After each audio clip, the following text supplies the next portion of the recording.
So hi, my name is Zane Fisher. I'm the owner of Extraordinary Structures, and this is our Saltbox tiny house. Saltbox is it's a vernacular New England style of roof, and although we're out here in New Mexico, the defining feature is that it's an asymmetrical roof line. At this point, anytime you have that kind of asymmetrical peaked roof, it's usually referred to as a saltbox. In our case, we did it both for sort of architectural flair and also so that one side of the house would have exactly the right length for a standard solar panel. So the roof is set up to take a whole bunch of solar. So this is our kitchen. What we do is we like to do a single core sort of plumbing infrastructure wall so that your bathroom and kitchen are back to back. You're minimizing the amount of plumbing, and we're also using that to bias the weight inside the trailer for the best hauling characteristics. But we wanted kind of luxury too. One of the things that bugs me when I visit tiny houses is if they've got a sink that's too small, because I do a lot of cooking personally. So we wanted to have a nice big sink. So this is bigger than you're going to have in some apartments. And then we have a sort of a diverse cooking ecosystem here, from a convection toaster oven to a 2-burner induction. But you could outfit this with a larger refrigerator and more of a standard stove and oven. But these are the options that we chose for this one. And we used a single piece stainless steel unit here. This fridge is a drawer. There's a drawer situation right here. So it just fits right into the counter. It's small, but it's very efficient. Lots of drawers, lots of storage. In fact, I sometimes think there's too much storage in this place. I think it's adaptable to any person's particular sort of needs, and you can really make it home. So the bathroom is, it's bound to be small, right? It's in a tiny house like this, but we wanted a different characteristic. We have sort of a Scandinavian wood cabin style interior going on, and we wanted to sort of, create a whole different environment.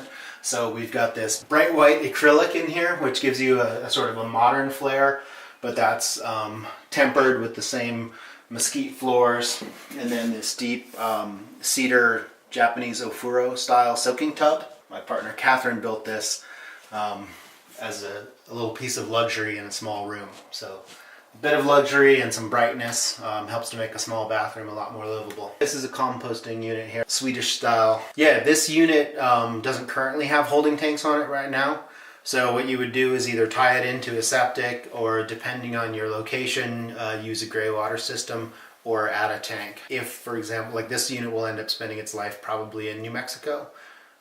You can do gray water, but your kitchen water is considered black water. So what we have pre-installed on the kitchen sink is a valve. So you could direct it to a tank, or if you're not using food, you could direct it to a gray water system. We like to avoid lofts whenever possible. They're enjoyable, but in a small space, we don't want to put too much weight up above or take up the nice airspace. But over the bathroom is a natural place to have a small loft. Can sleep up there, or a kid can sleep up there, a guest, or I think of it as kind of a reading nook. And we just have a ladder permanently mounted on the wall for a quick climb up there. And it turns out it's a nice space. Little reading light and a little outlet up there makes it pretty livable. The primary bed, we're using a horizontal Murphy or a wall bed system. So it just comes down right here. So what we do is we move this little fold-up rocker out of the way, and our furniture actually rolls, so we can move it to the side. All right. Just bring it out here, and this guy is what actually ends up supporting your bed, so that they're not in your way when you get out of bed in the middle of the night. You don't end up kicking the furniture here. You've got a little reading light, outlets at bed height, then you're right next to the window. So for me, this is more enjoyable than a loft. What we do here at Extraordinary Structures is a panelized construction system. We do a computer model of anything that we're going to build.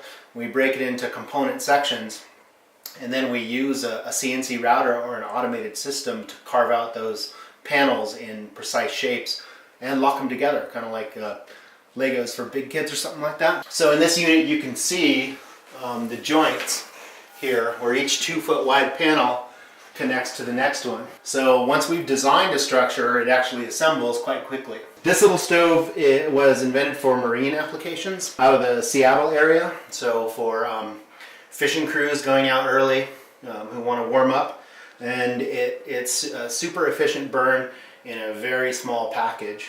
So that's why we like this stove. It's really in here as kind of showing off that there's room for luxury even in a small space. Primary heating and cooling in this unit is done with a mini split, so you don't actually need heat, but it's pretty nice, especially in the winter. Get back from a day of skiing or snowshoeing or just hard work and be able to light up a little fire. Kind of adds that something special that makes you feel like tiny house living is a luxury rather than something that you're giving something up for. Is there anything you wish you would have done differently with this build? There are some small things, just in the ways we've configured some of the drawers. So I think we've changed some ideas about that. We've learned some lessons about how to run infrastructure in the most optimal ways, especially if we're not building the whole unit for someone, or if we're providing a shell, which is something that we do.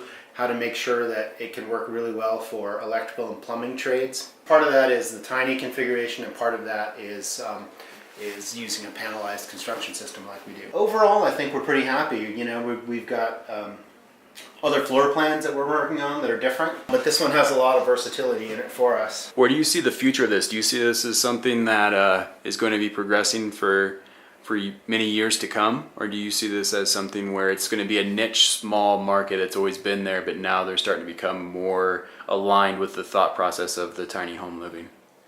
Yeah, I think that there are components of it that are probably niche-y, but I think the idea of smaller, sort of smarter, energy efficient spaces, a little more minimal, especially for people who realize that they don't need much, but they place a high value on maybe resources that are shared in a community or open space or wilderness. I think it's going to continue to branch out. So I see it as we work through zoning issues. I see it having a pretty large impact on cities where we see prices escalating out of control and a need for higher densities, but in different form factors. And I see it as a way to add to a sort of healthy housing ecosystem overall as we move forward. So I think there's a place for it, and as we see, we're doing a panelized system that allows for sort of rapid assembly, and there are other people out there who are not just building small, but also innovating in the housing construction area. And so to see companies coming up like that is exciting, and I think it does point to the